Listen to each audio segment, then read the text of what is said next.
د دې نه پس اوس د دې پښتنو د دې جرګې مشر منتظم چا چې د دې جرګې د انعقاد لپاره ستړي کړي دا منډې ترړې والي دي زموږ د صوبې نه بهر دورې کړي دي خلکو سره ملاقاتونه ولیدل کړي د پښتونخوا قومي پارټۍ مشر او د پونم کنوینر جناب محمد افضل خان لالا ته درخواست کوم چې راشي او د خپلو خیالاتو اظهار وکړي.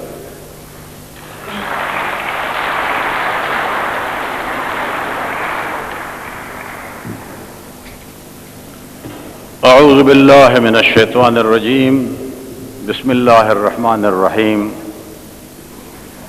عزتمندو صدر نشینانو او زما ډیرو خوږو درنو عزتمندو پښتنو افغانانو ورونو، زه او زما ملګري ستاسو د دې جذبې، ستاسو د دې مینې، ستاسو د دې اخلاص به حد مننه او شکریا ادا کوي چې تاسو د سیاسي اختلافاتو نه بالاتر د پښتون قام د یووالي په خاطر دلته کې په دې جرګه کې حصہ اخیستې ده، تکلیف هم کړی دی. زه او زما ملګري په دې بنیاد ستاسو شکریا نه ادا کوي چې ګوندې دا جرګه زموږ ده، دا د قام جرګه ده. یوه ډله هم دا دعوه نشي کولی چې دا زما جرګه ده، دا د ټول پښتون قام جرګه ده. په دې کې هر پښتون کوربه دی، میلمنه دی. موږ ستاسو شکریہ صرف په دې وجه ادا کوو چې پیل موږ کړی و د خپلو محدودو وسایلو په مطابق. موږ دا هلې ځلې کړې وې چې پښتانه یو ځای ته راغونډ شي او و د بره سل کاله پس په خپل مستقبل باندې کینی او جرګه شي. تاسو د هغې پذیرایي کړې ده. زه د هغې او زما ملګري ستاسو ډېره زیات شکریه او مننه ادا کوي. زه دا مرض کوم چې د دې جرګې کارروایي به زموږ اراده ده چې د یو کتاب په شکل کې چاپ کړو. په دې کې چې چا مقالې را لېږلي دي یا مقالې دلته کې دي ځان سره راوړي دي او هغه ډېر وخت غواړي، موږ به هغې ته دا خواست کوو چې مقالې دلته کې منتظمینو ته حواله کړي، چاپ کېږي او مقت لیکلی تقریر. خو دلته کې به موږ خواست کوو چې مشران کوشش وکړي چې تقریر چې کوم دی په داسې اندازه دونه وخت والي چې نور راغلي مشرانو ته چې کوم دی هغې ته هم د نمایندګۍ وخت میلاو شي.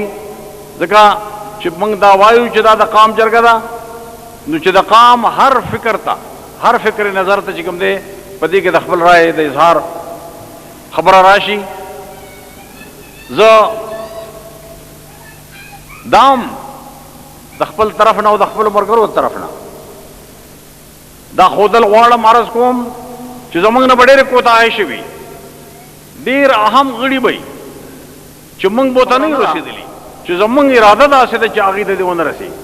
موږ د سیاسي اختلافاتو نه بالاتر، ځکه چې موږ دا وایو چې سیاست چې کوم دی هغه د هر چا خپل دی، خو د قام په لیول ځکه چې د پښتنې مور نه پیدا دی نو پښتون دی، د قام په لیول باندې هغه راشي نو موږ دا خپل فرض ګڼل چې موږ دې ټولو ته ورسو.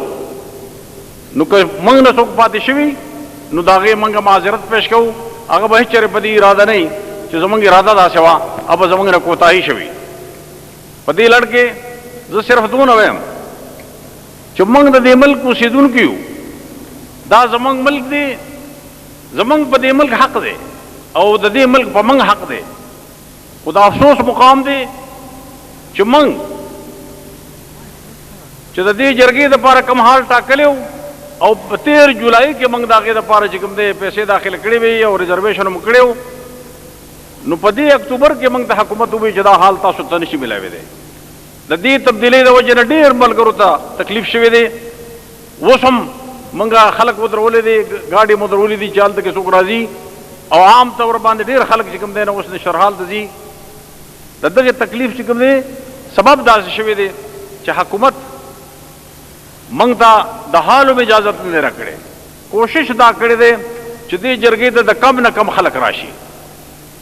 زمونږ افغانان وروڼو ته وزارت داخله احکام جاری کړي دي چې تاسو به دې جرګې ته نه ځئ. ډېر افغانان وروڼو زموږ سره رابطه کړې ده چې موږ ته چونکې دا احکام میلاو شوي دي او هغې اجزانو خو حالت دا دی چې د هغې مری د دې په لاس کې ده، نو دا ممکنه نه ده د هغې دپاره. که څوک راغلي دي نو هغې به ډېر همت کړی. موږ د حکومت د دې خبرې غندنه کوو، مذمت یې کوو او دا ورته وایو چې تاسو خپل شهریان په دې ولې مجبوروئ چې هغه دغه شان د قام غونډې د ملک نه بهر وکړي. زموږ د سیند وروڼو 3 غونډې کړي دي قامي، په یوه په امریکا کې کړې ده، 2 په انګلینډ کې کړي دي. دغه شان دا غونډه هم د ملک بهر کې دی شوه، لیکن دا مناسب نه ده. موږ اوس هم دې ته د حکومت ته وایو چې موږ د دې ملک شهریان یو، په دې ملک زموږ حق دی او د دې ملک په موږ باندې حق دی. دا خو ستاسو فرض دی چې د دې خپلو شهریانو د بهبود او د سوکالۍ او د بهترۍ غور وکړئ.